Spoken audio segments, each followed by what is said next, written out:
모든 사람들은 인생 속에서 성장을 경험합니다. 갓난아기 때부터 성인이 되는 때까지 사람은 신체적으로나 인격적으로 성장합니다. 세상에 갓 태어난 아기는 스스로 할 수 있는 것들이 지극히 제한적입니다. 갓난아기는 사람이 기본적으로 해야 할 일들도 제대로 할 수가 없습니다. 밥은 먹여줘야 먹을 수 있습니다. 대소변을 못 가리기 때문에 시시때때로 기저귀를 갈아줘야 합니다. 걷기 전에는 걸을 수 있도록 연습을 시켜줘야 합니다. 말을 하기 전에는 말을 가르쳐주면서 말문이 트이도록 계속 도와줘야 합니다. 그런데 시간이 지나면 그 갓난아기가 성장합니다. 그때부터 그 아기는 이전에는 하지 못했던 기본적인 일들도 하게 됩니다. 스스로 밥을 못 먹던 아기였습니다. 그런데 이제는 그 어렵다던 젓가락질도 할 수 있게 됐습니다. 이제는 스스로 변기에 앉아서 대소변도 볼 수 있습니다. 또 성장을 하면 걸어 다니는 것을 넘어서서 이리저리 뛰어다닐 뿐만이 아니라 높은 곳까지도 훌쩍 올라가기도 합니다. 말문이 트이면 어떻습니까? 단순히 말을 할 줄 아는 것을 넘어서서 엄마 아빠와 말싸움까지 합니다. 그리고 그 말싸움에서 지지 않는 언변을 소유하기도 합니다. 이처럼 사람은 누구나 인생 속에서 성장을 경험합니다. 동시에 성장은 인간이 경험해야 할 너무나도 당연한 과업입니다. 만약에 사람이 성장하지 않는다면 어떨까요? 신체적인 성장이 일어나지 않고 그저 갓난아기 상태에 머물게 된다면 어떻게 될까요? 그러면 그 사람은 성인이 할 수 있는 기본적인 일을 해내기가 어렵습니다. 몸만 커버리고 마음의 성장이 없다면 그만큼 사람은 작은 마음의 그릇, 좁은 시야를 소유할 수밖에 없습니다. 그러므로 사람은 성장해야 합니다. 외적으로도 성장을 해야 하고 내적으로도 성장을 해야 합니다.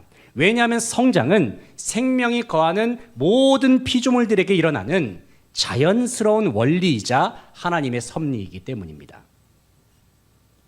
특별히 하나님께서는 주님께서 택하신 백성들이 영적으로 성장하기를 바라십니다. 에베소서 4장 13절부터 15절까지의 말씀을 보면은 사도 바울은 그리스도인의 영적 성장에 관해서 다음과 같이 말씀합니다. 우리가 다 하나님의 아들을 믿는 것과 아는 일에 하나가 되어 온전한 사람을 이루어 그리스도의 장성한 분량이 충만한 데까지 이르리니 이는 우리가 이제부터 어린아이가 되지 아니하여 사람의 속임수와 간사한 유혹에 빠져 온갖 교훈의 풍조에 밀려 요동하지 않게 하려 함이라. 오직 사랑 안에서 참된 것을 하여 범사에 그에게까지 자랄지라. 그는 머리니 곧 그리스도라. 방금 읽은 말씀에서 하나님께서는 바울이 전한 말씀을 통해서 그리스도인은 성장해야 한다 말씀합니다. 그 목표점이 어디일까요? 바로 그리스도의 장성한 분량입니다.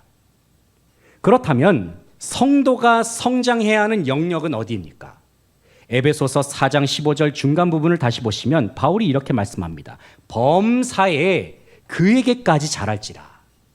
한마디로 말해서 성도는 범사에 삶의 모든 영역에서 그리스도의 장성한 분량까지 성장해야 한다 말씀합니다.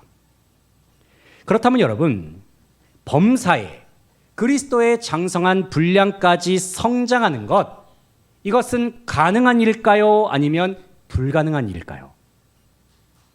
정답을 말씀드리면 이러한 성장은 가능한 일입니다.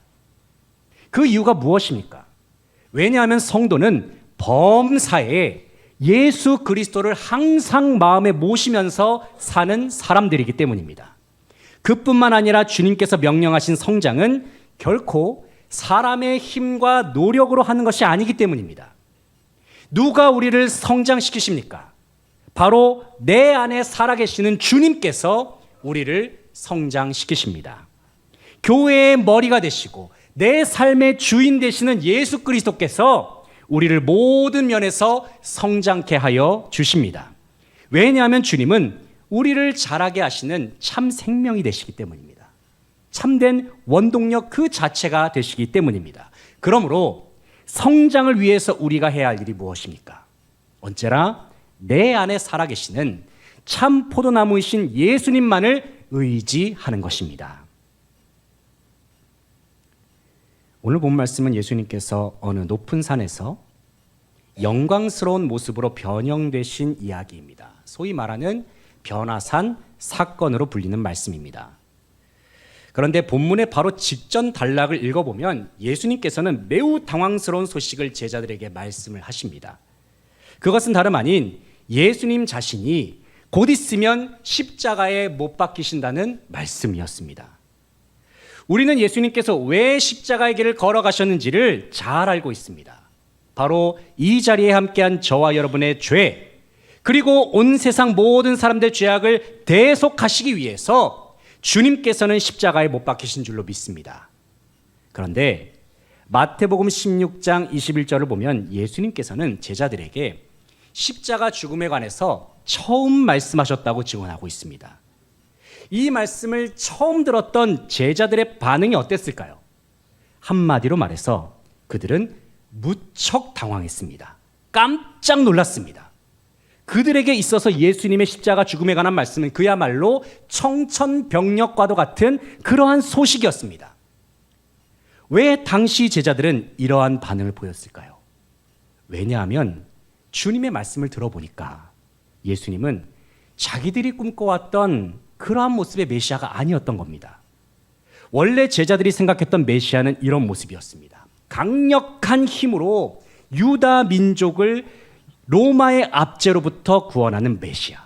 그래서 로마 황제를 끌어내리고 높은 보좌에서 온 세상을 호령하는 화려한 메시아. 이런 메시아의 이미지를 제자들은 그동안 생각해 왔습니다.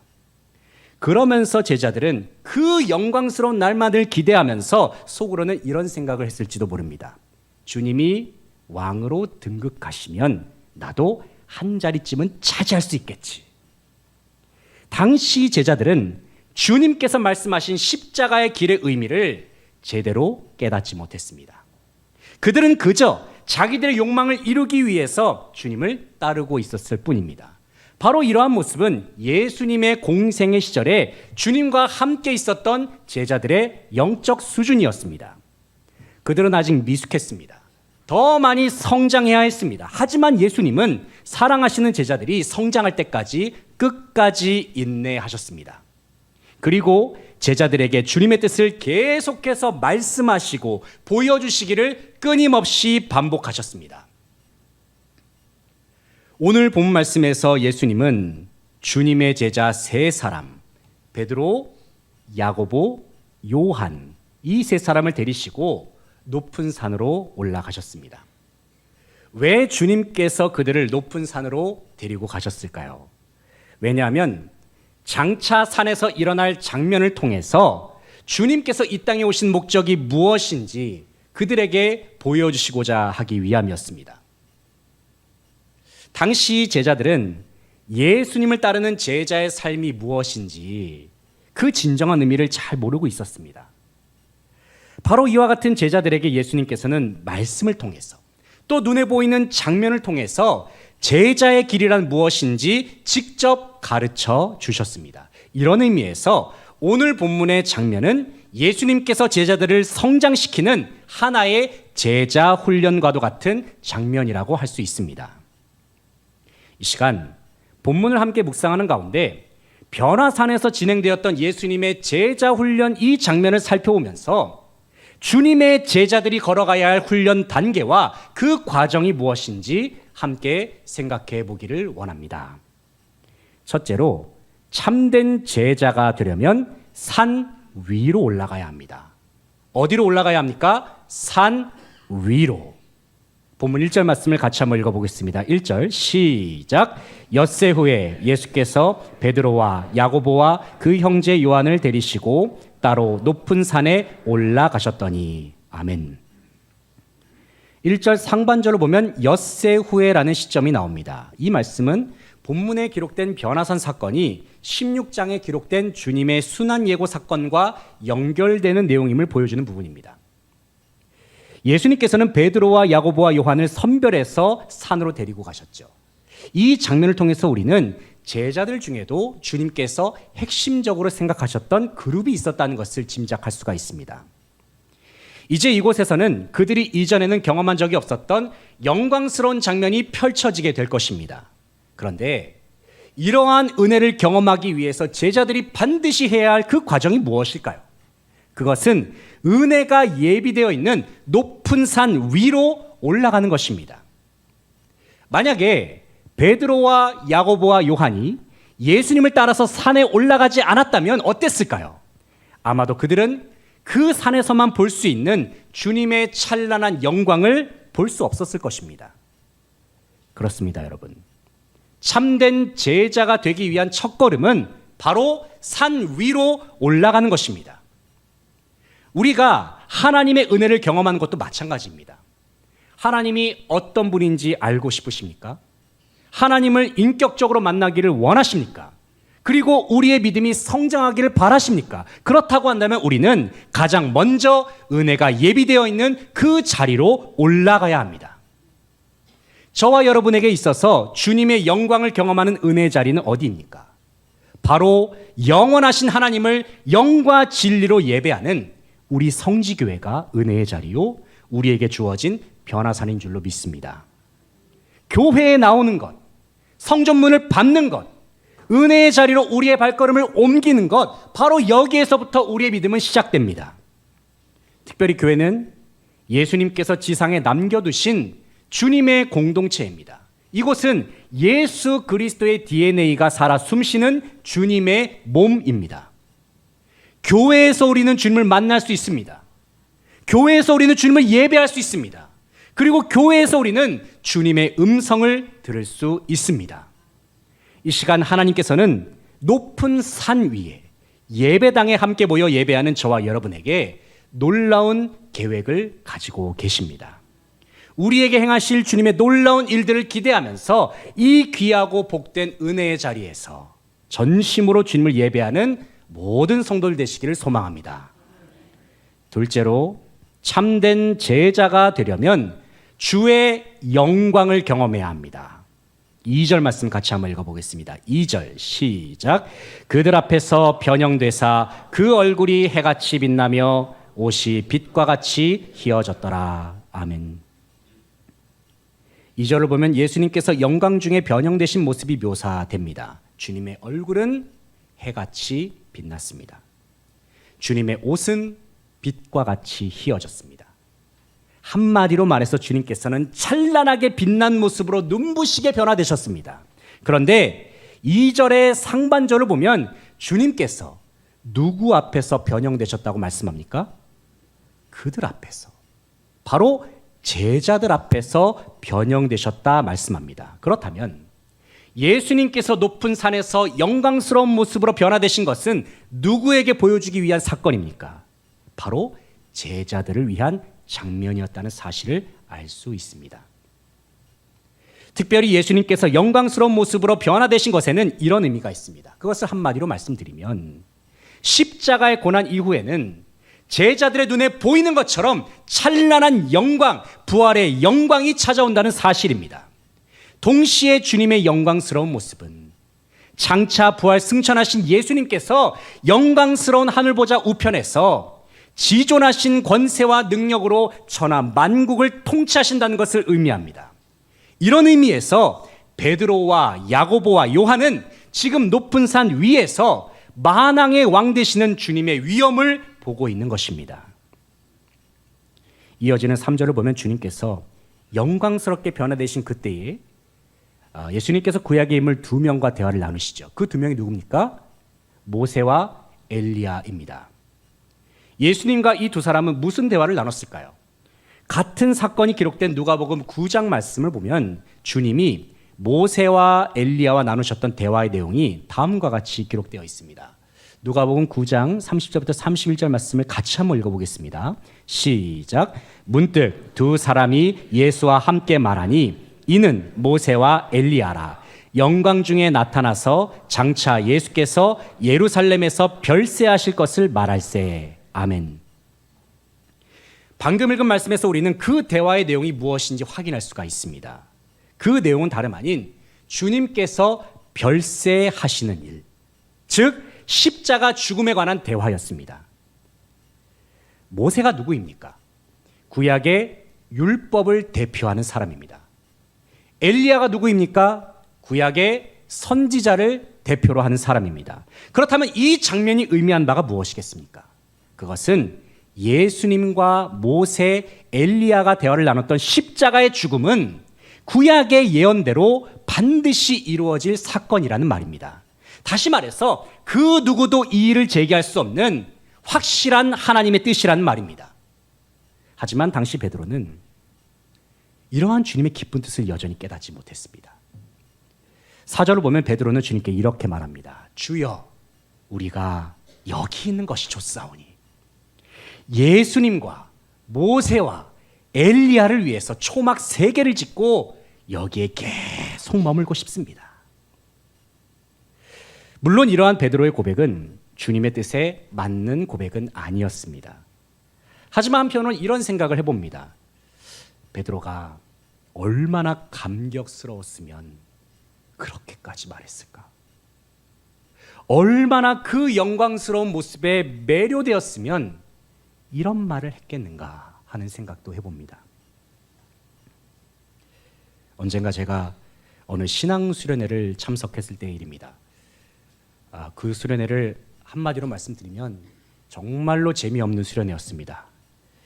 2박 3일 동안 별다른 프로그램이 없었습니다. 그냥 2박 3일 내내 찬양, 말씀, 기도만 있는 그런 수련회였습니다.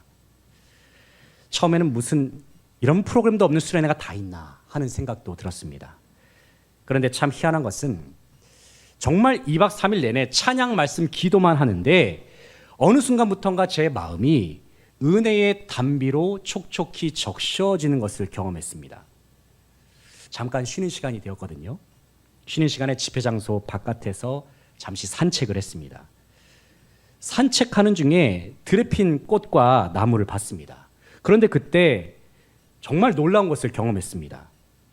은혜를 받고 나니까 이 꽃이 그렇게 예뻐 보이는 겁니다. 제가 꽃을 안 좋아합니다. 그런데 꽃이 예뻐 보이는 거예요. 나무에 달려있는 이파리도 그렇게 신기할 수가 없습니다. 하나님께서 어떻게 이렇게 만드셨을까? 이 이파리를 자세히 들여다보면 너무나도 신기한 겁니다. 심지어는 길바닥에 굴러다니는 돌멩이까지도 예뻐 보입니다. 그때 저는 이 사실을 깨달았습니다. 은혜를 받으면 모든 것이 아름다워 보이는구나. 사랑하는 성도 여러분, 앞으로 신앙의 여정을 걸어가시는 동안 주님께서 허락하시는 은혜의 자리, 특별히 우리 성지교회에서, 그리고 명절을 맞이하여 잠시 방문하신 성도들은 여러분이 출석하신 그 교회에서 주님의 은혜를 더욱 충만히 경험하시기를 축복합니다. 하나님 앞에 올려드리는 영광스러운 예배를 통하여 살아계신 하나님을 만나시고 참 기쁨과 만족을 누리시는 주님의 백성들 되시기를 간절히 바랍니다. 셋째로, 참된 제자가 되려면 다시 산 아래의 세상으로 나아가야 합니다. 어디로 나아가야 합니까? 산 아래로. 9절 말씀을 같이 한번 읽어보겠습니다. 9절 시작. 그들이 산에서 내려올 때에 예수께서 명하여 이르시되 인자가 죽은 자 가운데서 살아나기 전에는 본 것을 아무에게도 이르지 말라 하시니. 아멘.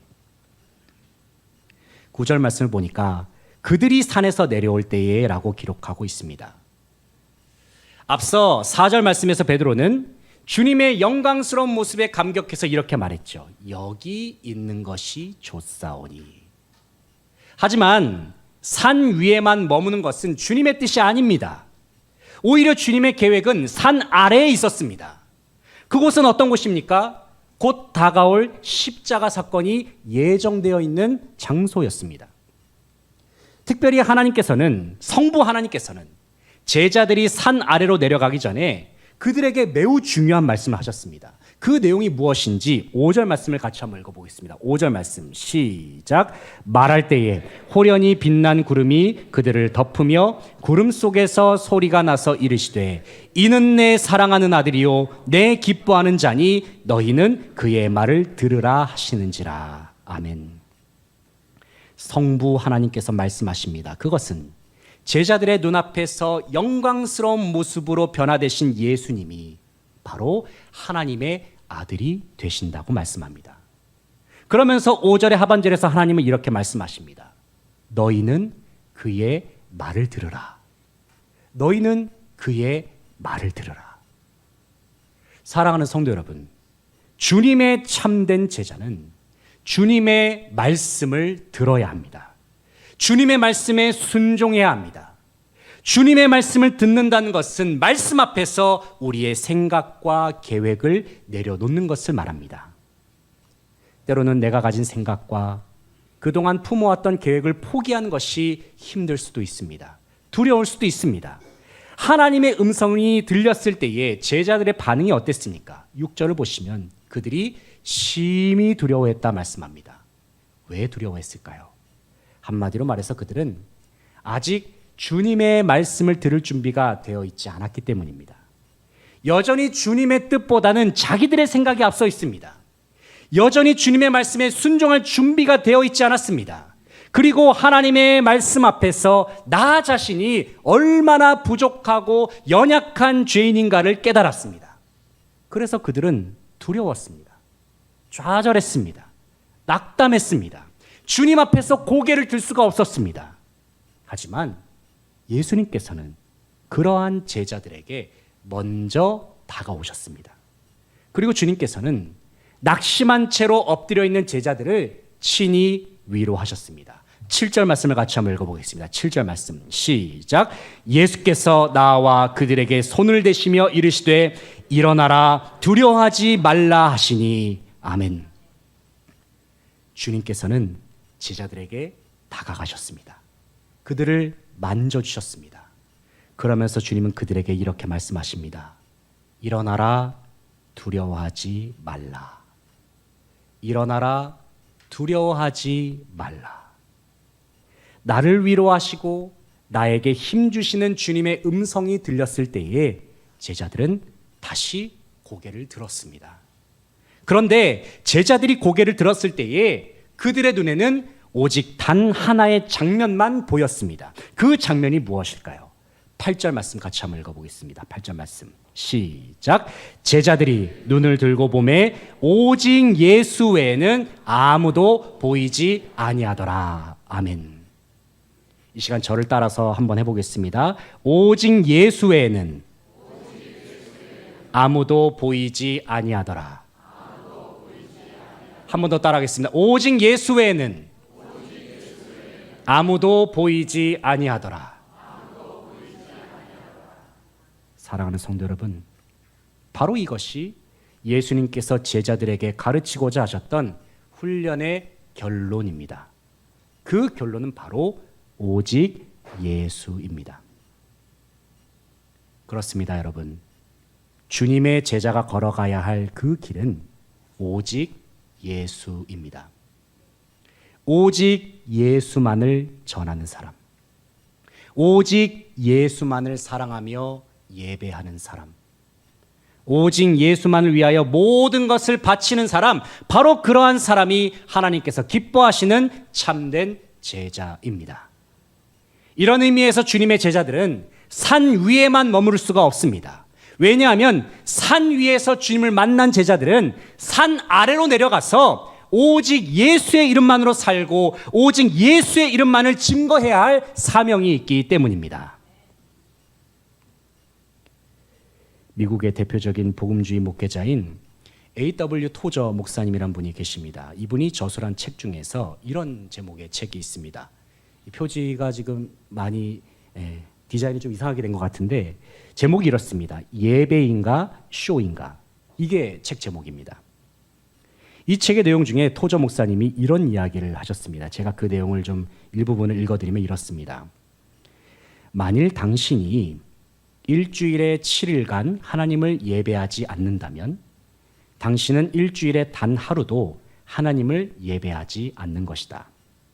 주일 예배 후에 월요일 예배, 화요일 예배, 수요일 예배 등으로 삶의 예배가 계속 이어지지 않는다면 주일 예배도 의미가 없다.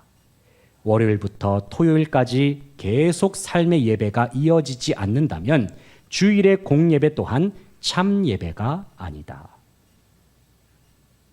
이 말은 우리가 주일에 교회에 모이는 예배도 중요하지만 월요일부터 토요일까지의 우리의 일상 또한 예배와 다름이 없음을 이야기하고 있습니다. 주일의 예배를 산 위에서의 시간이라고 한다면 월요일부터 토요일까지의 시간은 산 아래에서의 시간이라고도 할 수 있습니다. 간절히 바라옵기는 산 위에서의 시간도 산 아래에서의 시간도 하나님만을 예배하면서 오직 예수님만을 따르는 참된 제자로서 살아갈 수 있는 모든 성도들 되시기를 소망합니다. 이제 말씀을 맺겠습니다. 사랑하는 성도 여러분, 우리는 산 위에서든지 산 아래에서든지 주님을 따르는 제자들입니다. 특별히 예수님께서는 주님을 따르는 제자들이 참된 제자로 성장하기를 원하셨습니다.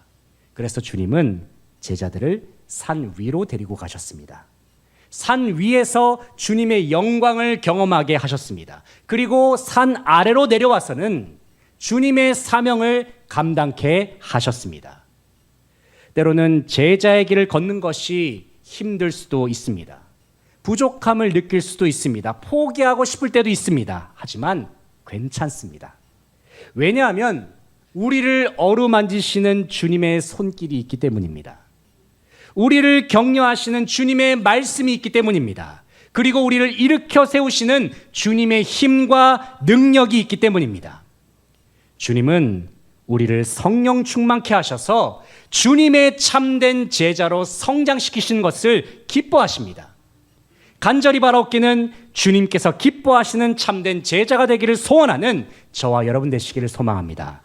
그래서 이 세상 속에서 주님 주신 사명을 잘 감당하면서 주님께 큰 영광을 돌려드리는 성지교회의 모든 성도들, 모든 예배자들 다 되시기를 간절히 바라고 소망합니다. 함께 기도하시겠습니다. 하나님, 우리를 사랑하셔서 주님의 자녀로 삼아주시고 주님의 백성으로 삼아주시니 감사를 드립니다. 무엇보다도 예수님의 길을 따라가는 참된 제자로서 우리의 삶을 인도하여 주시니 감사를 드립니다. 산 위에서 산 아래에서 주님이 우리와 함께 하시고 우리를 성장시켜 주시고 우리를 훈련시켜 주실 때에 우리가 이 땅 가운데서 주님께 주시는 힘과 능력으로 참된 제자의 길을 담대한 믿음으로 걸어 나아갈 수 있는 이 자리에 함께한 모든 성도들의 삶이 다 되게 하여 주시옵소서. 주님께 감사드리며 예수 그리스도 이름으로 기도하옵나이다. 아멘.